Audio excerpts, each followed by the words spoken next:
حضرت جبرائیل علیہ السلام کا ذکر جب بھی آتا ہے تو ذہن فوراً ایک عظیم الشان نورانی باوقار اور اللہ کے پیغام رساں فرشتے کی طرف جاتا ہے۔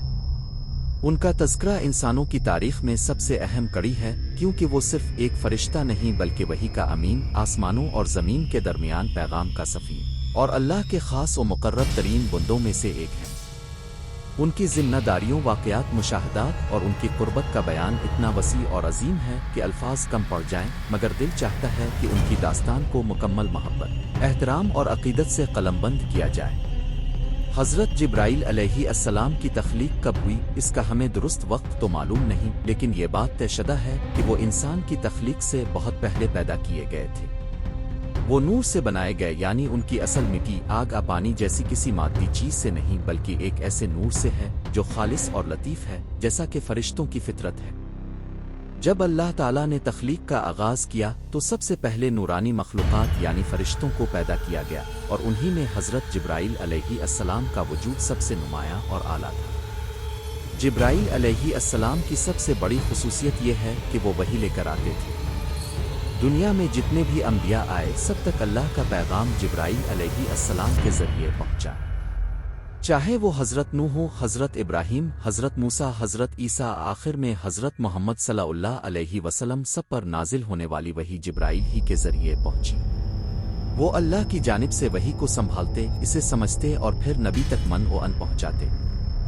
جب حضرت آدم کی تخلیق ہوئی تو جبرائیل علیہ السلام کو ہی زمین پر بھیجا گیا تاکہ وہ مٹی لائیں جس سے انسان کو بنایا جائے گا۔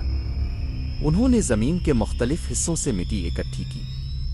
یہ کام بھی اللہ نے اپنے سب سے معتبر فرشتے کے سپرد کیا، کیونکہ انسان کی تخلیق ایک خاص مقصد اور عظیم امتحان کا پیش خیمہ تھی۔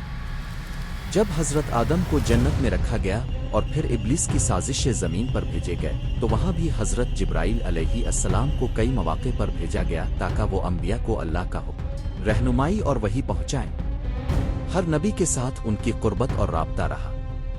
وہ نبیوں کو صرف پیغام نہیں دیتے تھے بلکہ ان کی تربیت، تسلی اور رہنمائی کا فریضہ بھی انجام دیتے۔ حضرت نوح کے زمانے میں جب طوفان نوح آیا، اس وقت بھی جبرائیل علیہ السلام کو خاص ذمہ داریاں سونپی گئیں۔ انہوں نے کشتی بنانے میں حضرت نوح کی رہنمائی کی اور مخلوقات کو جوڑا جوڑا لے کر کشتی میں سوار کرایا۔ طوفان کے دوران وہ کشتی کے گرد چکر لگاتے رہے تاکہ اللہ کی حفاظت مسلسل رہے۔ جب حضرت ابراہیم کو آگ میں ڈالا گیا تو جبرائیل علیہ السلام ہی وہ پہلے فرشتہ تھے جو فوراً آئے اور پوچھا، کیا آپ کو میری کوئی مدد چاہیے؟ حضرت ابراہیم نے کہا، مجھے اللہ کافی ہے۔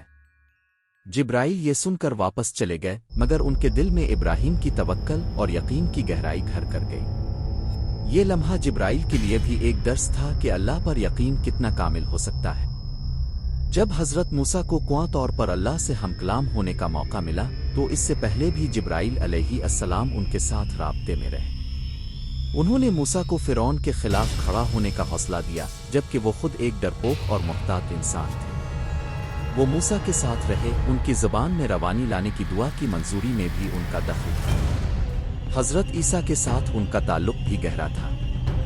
ان کی پیدائش ایک معجزہ تھی اور اس معجزے کی گواہی خود جبرائیل علیہ السلام نے دی۔ وہ مریم کے پاس آئے، ان کے لیے اللہ کا پیغام لائے اور ان کے بطن میں عیسیٰ کی روح پھونکی کی۔ عیسیٰ کی ولادت اور ان کی والدہ کے ساتھ جبرائیل کی محبت اور رہنمائی کے کئی پہلو تاریخ میں محفوظ ہیں۔ اور پھر آخر میں وہ لمحہ آیا جب حضرت محمد صلی اللہ علیہ وسلم کو نبوت کے لیے چنا گیا۔ غار حرا میں پہلی بار جب جبرائیل علیہ السلام آئے تو وہ ایک بہت ہی خاص لمحہ تھا۔ محمد صلی اللہ علیہ وسلم تنہائی میں عبادت کر رہے تھے کہ اچانک ایک نورانی شخصیت ظاہر ہوئی۔ انہوں نے کہا، پڑھ، اور محمد صلی اللہ علیہ وسلم نے کہا، میں نہیں جانتا کیسے پڑھوں۔ یہ واقعہ کئی بار دہرایا گیا اور پھر پہلی وحی نازل ہوئی۔ اس لمحے سے لے کر 24 سال تک حضرت جبرائیل بار بار آتے رہے، مختلف آیات، احکام اور ہدایات لے کر۔ وہ محمد صلی اللہ علیہ وسلم کے لیے نہ صرف پیغام رساں تھے بلکہ ایک دوست، مشیر اور ساتھی بھی تھے۔ جبرائیل علیہ السلام کی صورت بہت عظیم تھی۔ وہ 6 لاکھ پروں کے مالک تھے اور ان کے پروں میں وہ عظمت چھپی تھی کہ اگر وہ مکمل کھول دیتے تو زمین و آسمان چھپ جاتے۔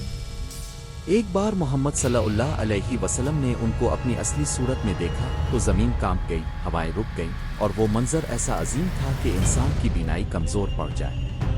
ایک مشہور واقعہ معراج کا ہے، جب محمد صلی اللہ علیہ وسلم کو آسمانوں کی سیر کرائی گئی۔ اس موقع پر بھی جبرائیل ساتھ تھے۔ وہ ہر آسمان پر نبی کو لے کر گئے، وہاں کے حالات دکھائے، انبیاء سے ملاقات کرائی۔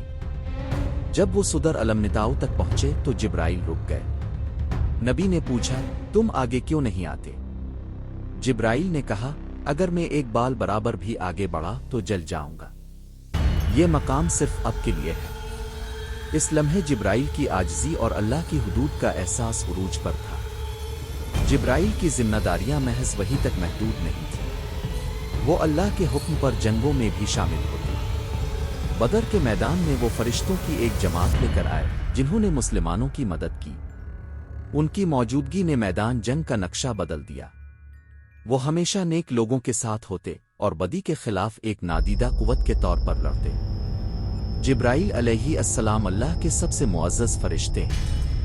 ان کا مرتبہ اس قدر بلند ہے کہ ان کا ذکر قرآن میں بار بار کیا گیا۔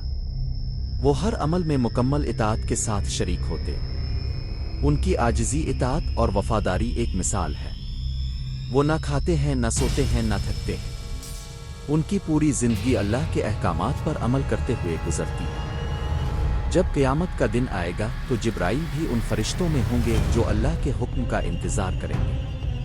ان کی حیثیت اتنی عظیم ہے کہ ان کے گواہ بننے سے فیصلے میں وزن آتا ہے۔ ان کا رونا، ان کی دعا، ان کی پرواز، سب کچھ اللہ کے حکم کے تابع ہوتا ہے۔ انسانی زندگی میں حضرت جبرائیل کا کردار یہ سکھاتا ہے کہ اللہ سے رابطہ صرف عبادت سے نہیں، بلکہ اللہ کے پیغام کو سمجھ کر، اس پر عمل کر کے اور اس کو دوسروں